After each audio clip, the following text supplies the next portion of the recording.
I remember every kid in town being afraid of Mr. Graves. Most ran away scared when they saw him on the street, and some even started to cry whenever he came up to them. Not me. Uh-uh. I was just fascinated by the man.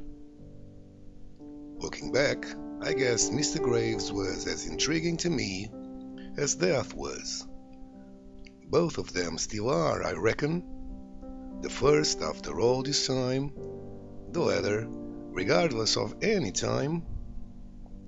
I was 8 when I first met Mr. Graves.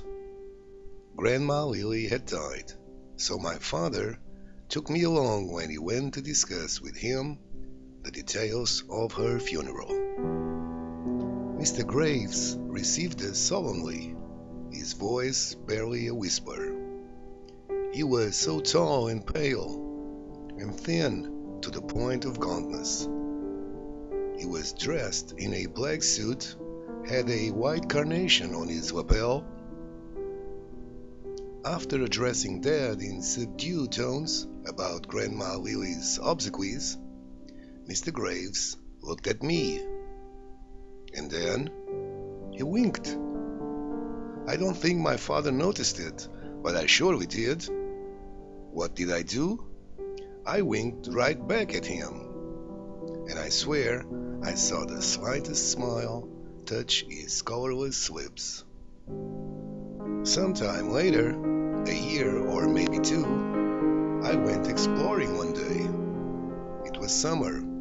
I was by myself and had all the time in the world. I ended up by the creek near the back of Mr. Graves's property. I don't recall if this was intentional or not, but I'm guessing it was.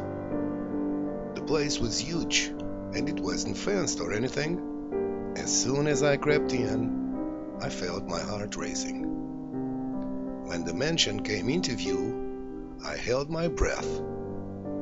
I heard faint music playing somewhere inside, a soothing, swinging melody which, for some reason, I associated with beautiful ladies in fine apparel dancing beneath sparkling crystal chandeliers. The tune was Moonlight Serenade by Glenn Miller and his orchestra. But I didn't know that back then. To me, it was just a beautiful song playing out of place. I approached the house by one of its sides, and I realized the music was coming from an open window in a basement. I crawled to that window and peeked inside. One quick, furtive glance was enough to make me shiver. I saw Mr. Graves, his back turned, wearing some sort of white apron, hunched over a body. To his right, another 2 bodies were lying on slabs. These were men's bodies. They were naked. They were most certainly dead.